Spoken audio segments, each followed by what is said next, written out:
So in today's video we are gonna see, what if Deku was Venomized Spider and had harem? Part 1. Before starting, make sure to hit that like button and subscribe if you are interested in MHA fanfictions. This story is Spider Izuku Venomized by Cheetah 2. Now without wasting any more time, let's dive in. Izuku's POV. Not everyone is born equally, that's what I've learned at the age of 4. In the world there are quirks, powers that manifested in people. My name is Izuku Midoriya and I'm going to be the greatest hero ever. I'm starting with the scene when All Might says no to Izuku and leaves him. Also, if you know and watch My Hero Academia, then I don't have to say back some of the parts. So that's how it is, huh? I thought, well, maybe I should listen to what Ka. No, after all the torment him and the others have given me, he doesn't deserve to be called that name. He's nothing more than an arrogant, egotistical asshole who doesn't deserve to be a hero. Nobody's POV. While Izuku was leaving the building, he somehow unconsciously walked to the district where the sludge villain was. When he saw that the villain had a hostage and the heroes weren't doing anything with the situation, he was mad. No. Major pissed off. Not only was he turned down by his idol for being quirkless, he started thinking that all heroes ever think of is money and fame. When Izuku saw that the hostage was a young girl around his age, his legs suddenly moved on his own. Replace Bakugo with the girl and you're good.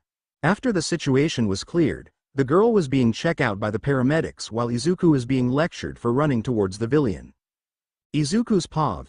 I was listening to the heroes lecturing me that it was dangerous and I should have let them handle it, when I heard that my anger started swelling up and I yelled. You had it under control, if ain't weren't for me that girl could have died. I was the one WHO found the VILLIANS weak which was his. Fucking. If you all thought because you didn't have the right quirk then you don't deserve to be a hero. When I finished what I had to say, leaving the heroes, civilians and also All Might in his small form, I went to the paramedics to see if the girl was okay. Nobody's POV. When Izuku saw the girl, he said, "Hi, I hope you are okay now, my name is Izuku Midoriya." When the girl heard that, she said, "Yeah, I am okay, and also my name is Ochako Uraraka and thank you for saving me," she said with a smile. Izuku smiled back and said, "Well, since you're okay I should go." When Izuku was about turn he heard a, "Wait." When he looked back at Ochako, she said while blushing, "You wouldn't mind if we have each other's phone numbers, would you?" Izuku suddenly remembered he had low self-confidence towards girls, that he started stuttering a quick okay. When they have each other's phone numbers they told each other their goodbyes. A small time skip while Izuku was walking, he was suddenly surprised to see All Might. This got to be good. Izuku thought with anger. "Young man, I just want to say I'm sorry for what I said to you earlier and I want to talk to you about an offer, would you accept?" When Izuku heard what All Might said he felt like his anger was about to cut loose, however he calmed down and said in the most calmest voice with a hint of anger and resentment. "All Might, what you are about to say you can forget it, cause I won't accept." When All Might heard that he was beyond shocked that this young man refused his offer. When Izuku said what he had to say he walked past All Might and went to Dagoba Municipal Beach Park. Location. Dagoba Municipal Beach Park. When Izuku found the place with garbage, he suddenly started to cry and yelled, "Why is it so unfair?" After he yelled he calmed down, wiping the tears out of his eyes. When he was finished he started looking around and seeing many electronic devices, some broken and some that could be still operational, but what actually piqued Izuku's interest is some sort of black large boulder. When Izuku walked towards it he saw a black slime slithering towards him. Out of his curiosity he approached it and it sprang on him. He was panicking trying to get it off of him when suddenly he heard a voice. "Wait, don't struggle. I'm not going to hurt you." When Izuku heard that he was looking at the black slime and said, "What are you?" The black goop started to structure itself to form some sort of face. Its teeth were very sharp and big and its eyes were white with no pupils. It then spoke with a very large massive grin. "I am Venom and you are mine." Nobody's POV. Izuku was shocked and little bit shaken that this black goop was the voice that he heard and that it suddenly was talking right in front of him. "You. Well, hello, my name is Izuku Midoriya and what do you mean I'm yours?" he said while stuttering. Venom looked at Izuku and said, "It's exactly as I said, you are mine. The reason being is because I'm sort of a symbiote and I need a host to survive." Izuku was shocked that this thing, a symbiote, actually bonded with him, a useless nobody.